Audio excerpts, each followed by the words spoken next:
Olá, meu irmão, olá, minha irmã, paz e bem. Palavras de vida e salvação. Hoje, dia 13 de outubro, quinta-feira, da 28ª semana do Tempo Comum. Iniciemos a nossa reflexão do Evangelho de hoje. Em nome do Pai, do Filho e do Espírito Santo. Amém. O Senhor esteja convosco, Ele está no meio de nós. Proclamação do Evangelho de Jesus Cristo, segundo Lucas. Glória a vós, Senhor. Naquele tempo, disse o Senhor: Ai de vós, porque construís os túmulos dos profetas. No entanto, foram vossos pais que os mataram. Com isso, vós sois testemunhas e aprovais as obras de vossos pais, pois eles mataram os profetas e vós construís os túmulos.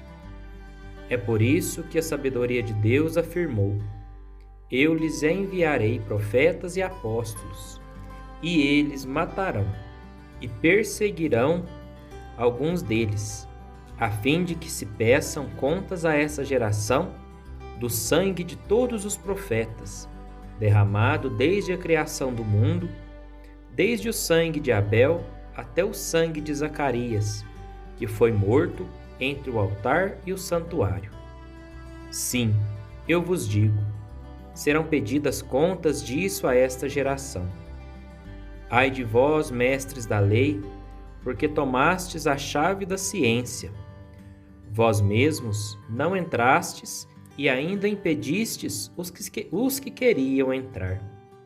Quando Jesus saiu daí, os mestres da lei e os fariseus começaram a tratá-lo mal e a provocá-lo sobre muitos pontos.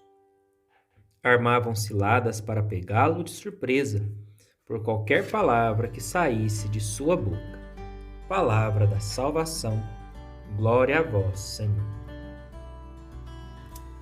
Meus caríssimos irmãos, caríssimas irmãs, nesta quinta-feira, dia 13 de outubro, a igreja nos propõe esse evangelho, segundo Lucas, que vem falar sobre a perseguição dos profetas, daqueles que anunciavam verdadeiramente a mensagem de Deus. Os profetas, os apóstolos, aqueles que tinham e que têm até hoje a missão de anunciar aquilo que Deus nos pede, aquilo que o próprio Senhor nos pede. Muitas vezes, meus irmãos, a gente, por algumas situações da vida, a gente acaba fazendo o que é mal, acaba fazendo o que é errado, desvirtuando-se daquele caminho que o próprio Senhor tinha colocado para a gente. Isso também vale, às vezes, não só na nossa vida pessoal, na nossa vida comunitária, familiar, entre os amigos, mas também da nossa vida dentro da igreja, com aqueles que estão à nossa volta.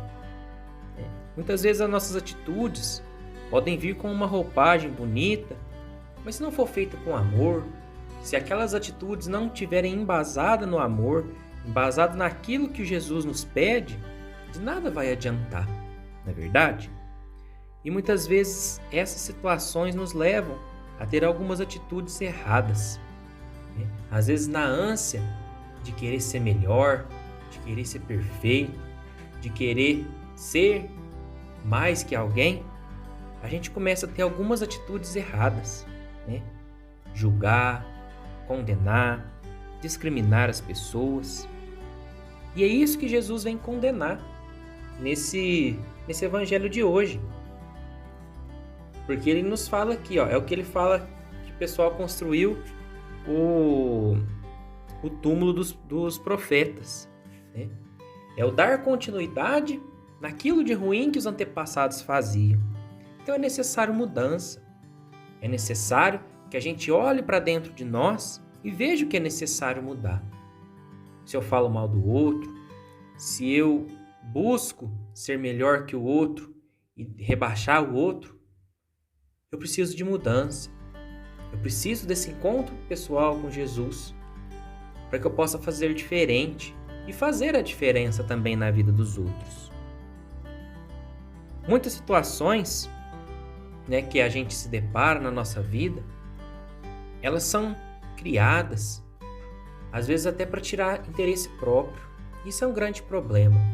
Não foi isso que Jesus ensinou, né? Porque isso não nos leva a amar, isso nos leva a um egoísmo, isso nos leva a sermos pessoas mesquinhas. Então é necessário, diante disso que foi proposto, diante disso que foi mostrado, né, por Jesus Cristo nesse Evangelho, que nós possamos olhar para dentro de nós. Sim, nós não somos perfeitos, nós temos muitas falhas, mas é necessário, e ao longo da nossa vida, irmos olhando e vendo aonde precisa ser melhorado e melhorar. Sempre buscar a santidade, sempre buscar aquilo que o próprio Jesus nos pede. Então, meus irmãos, que nós possamos buscar verdadeiramente o reino de Deus e a sua justiça, buscando na palavra, buscando na Santa Igreja, nos ensinamentos da Igreja, nas nossas orações pessoais, na Santa Eucaristia, que nós possamos buscar força para que um dia nós possamos chegar diante de Deus e poder olhar face a face a esse Deus que nos ama, esse Deus que nos acolhe, que apesar de nossos erros, apesar de nossos pecados, nunca deixa de nos amar. Fiquem todos com Deus, meus irmãos. Um grande abraço. Paz e bem. Em nome do Pai, do Filho e do Espírito Santo. Amém.